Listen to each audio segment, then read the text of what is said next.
नमस्कार, अजिंक्य भारत न्यूजमध्ये आपल्या सर्वांचे स्वागत आहे। आणि आज आपण अकोला स्थित अलायन्स चर्च इथे आलो, जे तब्बल 136 वर्ष जुने आहे असे म्हटले जाते।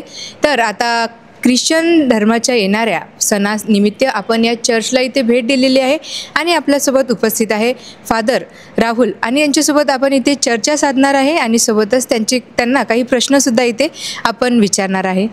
नमस्कार। नमस्कार। सर्वात पहिले तर मला हे जाणून घ्यायचं आहे की आपण लेंथ महिना म्हणतो, तर लेंथ महिना म्हणजे काय आणि तो कसा नेमका साजरा करतात?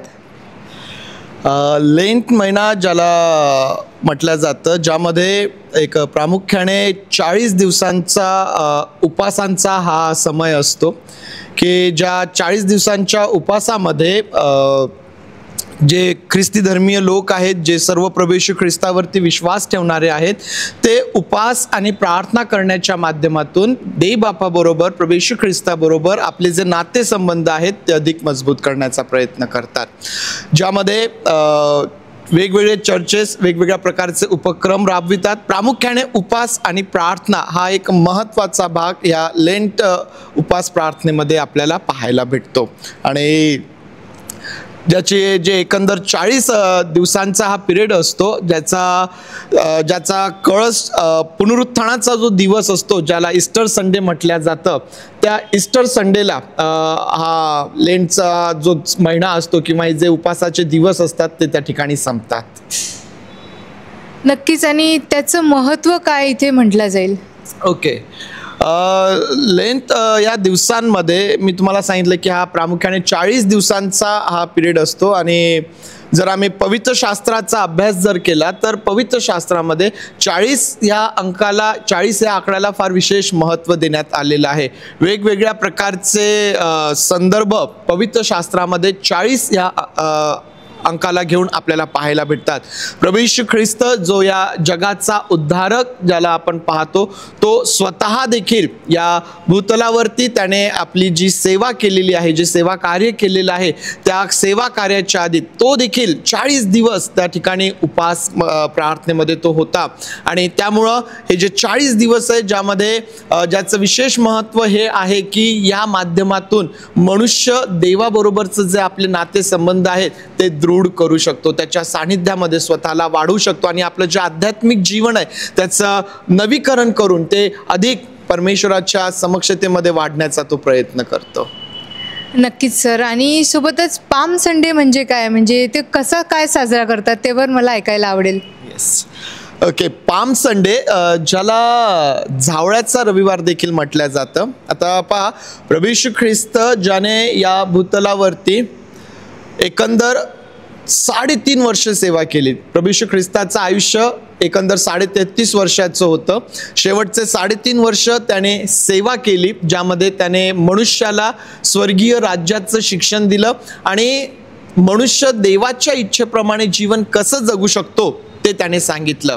परंतु त्याच्या या जगामध्ये येण्याचा जो मुख्य उद्देश होता की मानवाचं उद्धार व्हावा, मनुष्याचा उद्धार व्हावा, त्याचं तारण व्हावं, त्याला पापांची क्षमा मिळावी, याकरिता प्रभू येशू ख्रिस्त या जगामध्ये आला होता।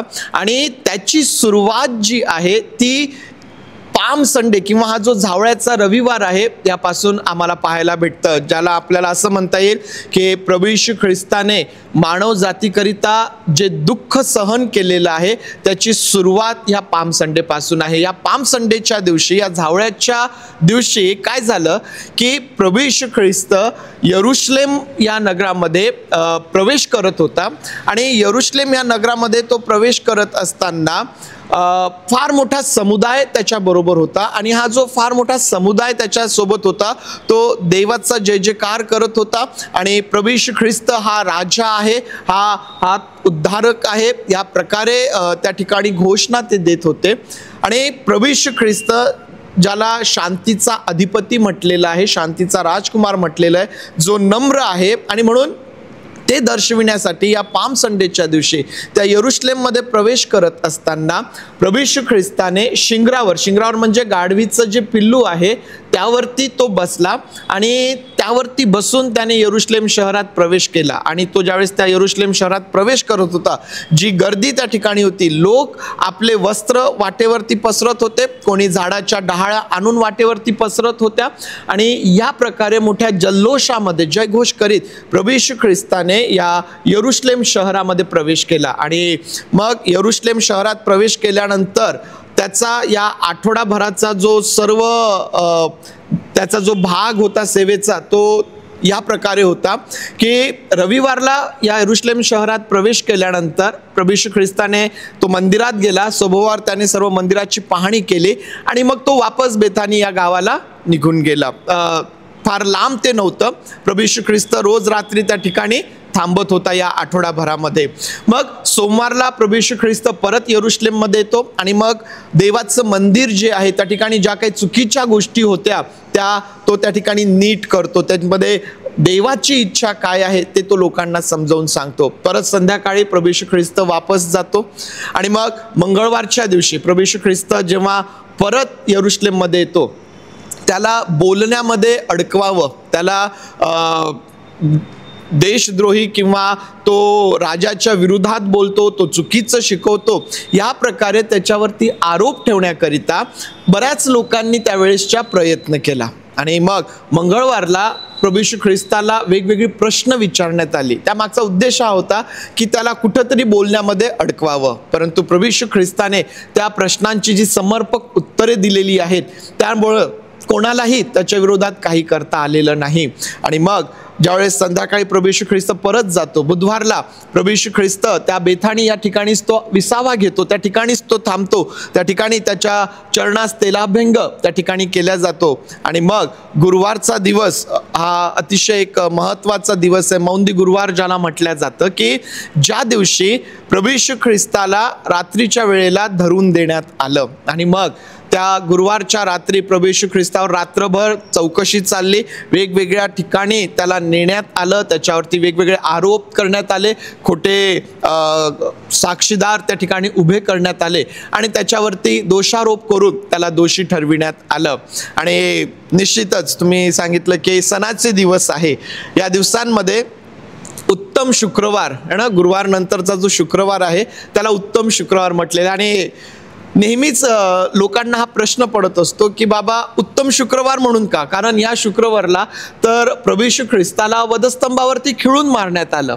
आणि मग जर एखाद्या व्यक्तीच्या मरणाचा दिवस हा उत्तम दिवस कसा काय असू शकतो, हा प्रश्न मनुष्याला पुष्कळदा पडतो. तर उत्तम शुक्रवार तो यासाठी म्हटला जातो कारण प्रभू येशू ख्रिस्ताचं जे वधस्तंभावरचं मरण होतं ते मानवजातीकरिता होतं. तो उत्तम शुक्रवार तुमच्यासाठी आणि माझ्यासाठी आहे, कारण त्या दिवशी माझ्या पापक्षमेसाठी प्रभू येशू ख्रिस्त त्या वधस्तंभावरती मरण पावला. पापक्षमेसाठी आम्हाला माहिती आहे की रक्त विमोचन जे आहे, रक्त जे त्या ठिकाणी आहे फार महत्त्वाचे. आणि म्हणून वेगवेगळ्या धर्मांमध्ये आम्ही पाहतो की वेगवेगळ्या प्रकारची पद्धती किंवा वेगवेगळ्या प्रकारे पापक्षमेसाठी, मोक्ष मिळवण्यासाठी, पुण्य मिळवण्यासाठी प्रयत्न केल्या जातात. त्यामध्ये रक्त जे आहे याला एक फार महत्त्व आहे. आणि म्हणून कोणा निर्दोष कोकऱ्याचं किंवा एखाद्या निर्दोष जनावराचं रक्त त्या ठिकाणी पुरेसं नाहीये, ते उपयोगाचं नाही. आणि म्हणून प्रभू येशू ख्रिस्त ज्याला पवित्र शास्त्र निर्दोष कोकरा म्हणतं, जगाच्या स्थापनेपूर्वी वधलेला कोकरा म्हणतं, हा प्रभू येशू ख्रिस्त या शुक्रवारी तुमच्या आणि माझ्या पापक्षमेसाठी त्या वधस्तंभावरती मरण पावला. त्याद्वारे तुमच्यासाठी आणि माझ्यासाठी पापक्षमेचा मार्ग मोकळा झाला. आणि म्हणून या शुक्रवारला उत्तम शुक्रवार म्हटलं जातं. प्रभू येशू ख्रिस्त हा शुक्रवारच्या दिवशी त्याला त्या वधस्तंभावरती खिळून मारण्यात आलं. आणि मग ईस्टर संडे जो आहे, ज्याला पुनरुत्थान दिन म्हटलेलं आहे, पुनरुत्थान आणि पुनर्जन्म यामध्ये फार फरक आहे बरं. पुनर्जन्म म्हटल्यानंतर एक व्यक्ती पुन्हा जन्म घेत आहे, हा सिद्धांत त्यामागे आहे. परंतु पुनरुत्थान काय आहे की जी व्यक्ती मरण पावली आहे ती पुन्हा उठणे.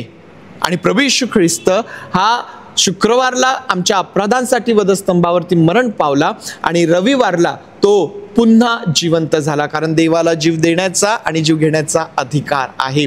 आणि त्याद्वारे प्रभू येशू ख्रिस्त जो पुनरुत्थित झाला, त्याच्या पुनरुत्थानानंतर त्याने 40 दिवसांपर्यंत आपल्या शिष्यांना दर्शनं दिलीत आणि मग तो वर स्वर्गात घेतला गेला.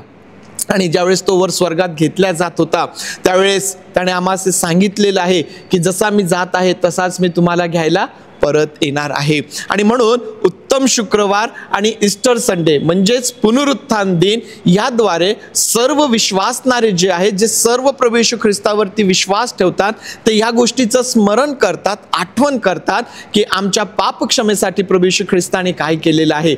एवढंच नव्हे तर तो पुन्हा जिवंत झालेला, पुन्हा उठलेला तो जिवंत परमेश्वर आहे आणि तो आपल्याला घ्यायला, सर्व विश्वासणारे आहे घ्यायला तो परत येणार आहे आणि या जगाचा न्यायाधीश म्हणून तो परत येणार आहे. आणि म्हणून उत्तम शुक्रवार जे लेंटचे दिवस जे सुरू होतात त्याचा कळस जो आहे हा पुनरुत्थानामध्ये आहे, ईस्टर संडेमध्ये आहे. या प्रकारे या दिवसांमध्ये हे सर्व सण साजरे केले जातात.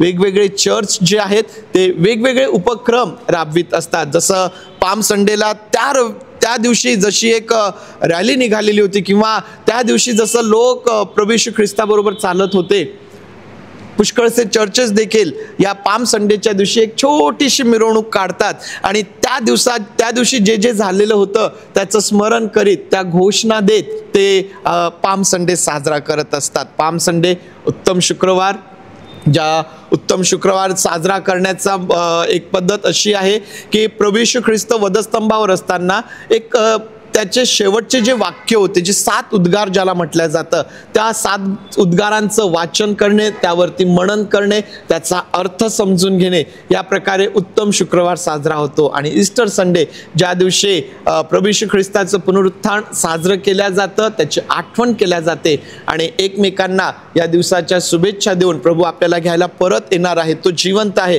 प्रभू उठला आहे, खरोखर उठला आहे, या घोषणा देत या प्रकारे हे सण साजरे केले जातात.